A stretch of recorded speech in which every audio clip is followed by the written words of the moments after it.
الحمد لله رب العالمين، والصلاة والسلام على أطهر خلق الله أجمعين سيدنا محمد صلى الله عليه وسلم. طبتم وطاب لقاؤكم وتبوأتم من جنة الله منزلا. رؤية حليب البقرة في المنام علامة على الخير القادم لصاحب الرؤيا بشكل كبير، والله أعلم.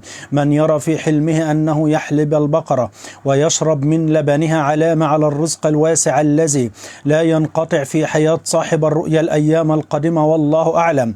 إذا رأى الإنسان أنه يشرب من حليب البقرة وكان إنسان متدين ويصلي ويعبد الله عز وجل، علامة على الزيادة في الفقه والدين والعلم والحكمة، وأنه سيكون من علماء المسلمين، والله أعلى وأعلم. من يرى في حلمه حليب البقرة إشارة على تحسن الأحوال الصحية والتخلص من كل الأمراض والأوبئة التي كان يعاني منها صاحب الرؤيا فترة كبيرة من الوقت، والله أعلم.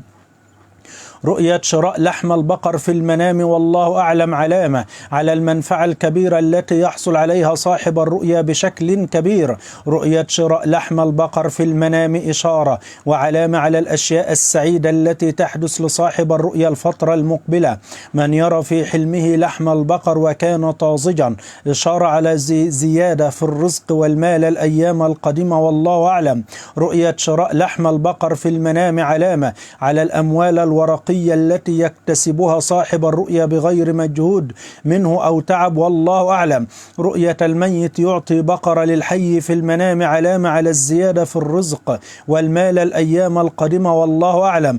رؤية الميت يعطي بقرة للإنسان الحي، والله أعلم، علامة على انتهاء الأحزان والاضطرابات التي كانت في حياته، والله سبحانه وتعالى أعلى وأعلم.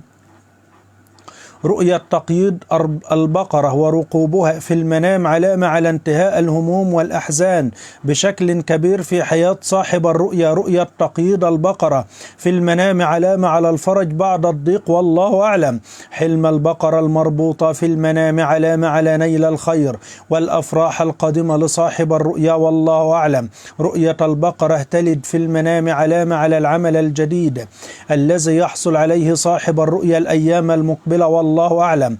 رؤية البقرة تلد عجل علامة على الرزق الواسع القادم لصاحب الرؤيا، والله أعلم. رؤية البقرة تلد في المنام علامة على التغيرات الإيجابية التي تحدث في حياة صاحب الرؤيا، والله أعلم.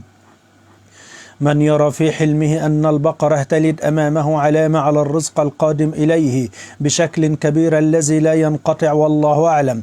رؤية البقرة السوداء في المنام علامة على الشرف والأمانة الذي يتمتع به صاحب الرؤيا بشكل كبير، والله أعلم. رؤية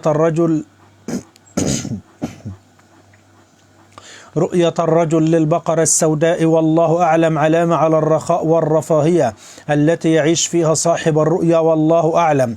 من يرى في حلمه البقرة السوداء علامة على الخيرات القادمة لصاحب الرؤيا بشكل كبير. حلم وجود البقرة الأسود في المنام علامة على الترقية في العمل أو المكانة العالية التي يصل إليها صاحب الرؤيا الأيام المقبلة، والله عز وجل أعلى وأعلم. رؤية ذبح البقرة في المنام علامة على الأموال الوفيرة والبركة التي يحصل عليها صاحب الرؤيا الأيام المقبلة، والله أعلم.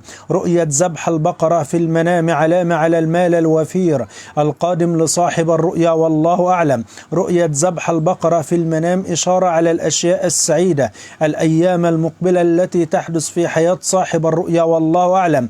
ذبح البقرة في المنام في بيت صاحب الرؤيا علامة على تغيرات إيجابية تحدث في بيته، والله عز وجل أعلى وأعلم. إذا رأى الإنسان البقرة الهائجة علامة على الأذى الكبير الذي يحدث له الأيام القادمة في الحياة. رؤية البقرة الهائجة في المنام علامة على الأزمة التي يمر بها صاحب الرؤيا، والله أعلى وأعلم. تدل رؤية البقرة الهائجة وصاحب الرؤيا يضربها علامة على الاضطرابات التي يقع فيها صاحب الرؤيا بشكل كبير، والله أعلى وأعلم. رؤية وجود البقرة الهائجة في المنام دليل على الخصام الذي يعاني منه صاحب الرؤيا بشكل كبير في حياته، والله أعلم. رؤية حليب البقرة في المنام علامة على الخير القادم لصاحب الرؤيا بشكل كبير، والله أعلم. إذا رأى الإنسان أنه يحلب البقرة ويشرب من لبنها وكان إنسان متدين، علامة على الزيادة في الدين والعلم، والله أعلى وأعلم.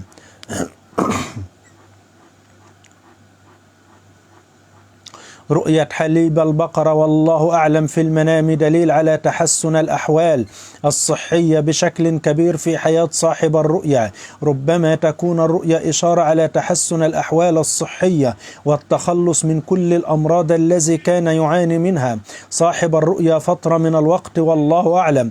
رؤية شراء لحم البقر في المنام علامة على المنفعة الكبيرة التي يحصل عليها صاحب الرؤيا من أصدقائه الأيام القادمة، والله أعلم.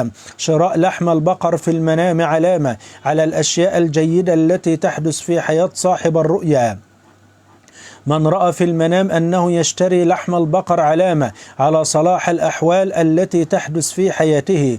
رؤية شراء لحم البقر في المنام علامة على الأموال الورقية التي يحصل عليها صاحب الرؤيا بغير مجهود منه أو تعب، والله أعلى وأعلم. تدل رؤية الميت يعطي بقرة لإنسان حي علامة، والله أعلى وأعلم، على سعة رزق هذا الحي بشكل كبير الأيام القادمة، لأن رؤية الميت حق، لأنه في الدار الآخرة. رؤية الميت يعطي بقرة في الحلم لإنسان حي علامة على انتهاء الهموم والأحزان الذي كان يعاني منها صاحب الرؤيا، والله أعلى وأعلم. رؤية الميت يعطي بقرة في المنام إشارة على انتهاء الأمراض والتخلص من كل الآلام التي كان يعاني منها صاحب الرؤيا فترة كبيرة من الوقت، والله أعلى وأعلم.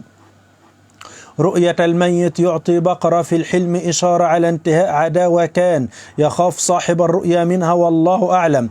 تقييد البقرة وركوبها في المنام علامة على انتهاء الهموم والأحزان بشكل كبير. رؤية تقييد البقرة في المنام علامة على الفرج بعد الضيق الذي كان يشعر به صاحب الرؤيا، والله أعلم. حلم البقرة المربوطة في المنام علامة على نيل الخير الكبير والأفراح القادمة في حياة صاحب الرؤيا. رؤية البقرة أنها تلد في المنام علامة على العمل الجديد الذي يحصل عليه صاحب الرؤيا الأيام المقبلة. رؤية البقرة تلد في المنام علامة على الرزق الواسع القادم لصاحب الرؤيا. رؤية البقرة تلد في المنام علامة على التغيرات الإيجابية التي تحدث في حياة صاحب الرؤيا، والله أعلم. من يرى في حلمه البقرة تلد علامة على الرزق الواسع والخيرات القادمة بشكل كبير. رؤية البقرة السوداء في المنام علامة على الشرف والأمانة الذي يتمتع به صاحب الرؤيا، والله أعلم. رؤية الرجل أنه رأى بقرة سوداء إشارة على الرخاء والرفاهية التي كان يعيش فيها، والله أعلم. من يرى في حلمه البقرة السوداء علامة على الخيرات القادمة بشكل كبير. حلم وجود البقرة السوداء في المنام علامة على الترقية في العمل والمكانة العالية التي يحصل عليها صاحب الرؤيا الأيام المقبلة. رؤية ذبح البقرة في المنام علامة على الأموال الوفيرة والبركة التي يحصل عليها صاحب الرؤيا بشكل كبير. ذبح البقرة في المنام علامة على المال الوفير الذي يحصل عليه صاحب الرؤيا الأيام المقبلة. ذبح البقرة في المنام علامة وإشارة على الأحداث الجيدة التي تحدث لصاحب الرؤيا، والله أعلى وأعلم.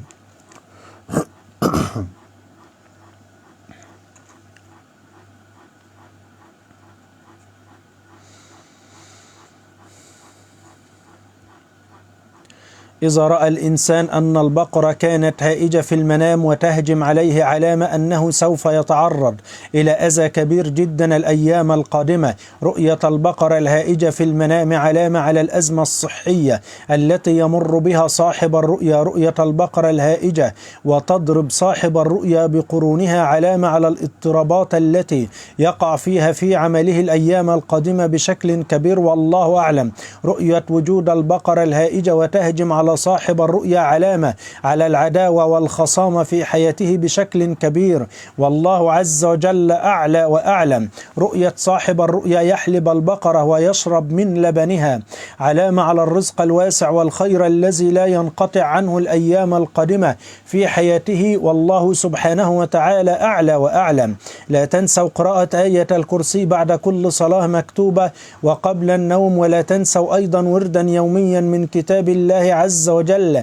يكفي أن ختمة القرآن الكريم تعادل 3 مليون حسنة، وقراءة الجزء الواحد من القرآن الكريم يساوي 100,000 حسنة، وقراءة الصفحتين من كتاب الله عز وجل بيساوي 5000 حسنة، وهذا كله في حالة واحدة إذا تقبل الله عز وجل، والله عز وجل لا يتقبل إلا من المتقين، جعلني الله وإياكم منهم. والسلام عليكم ورحمة الله وبركاته.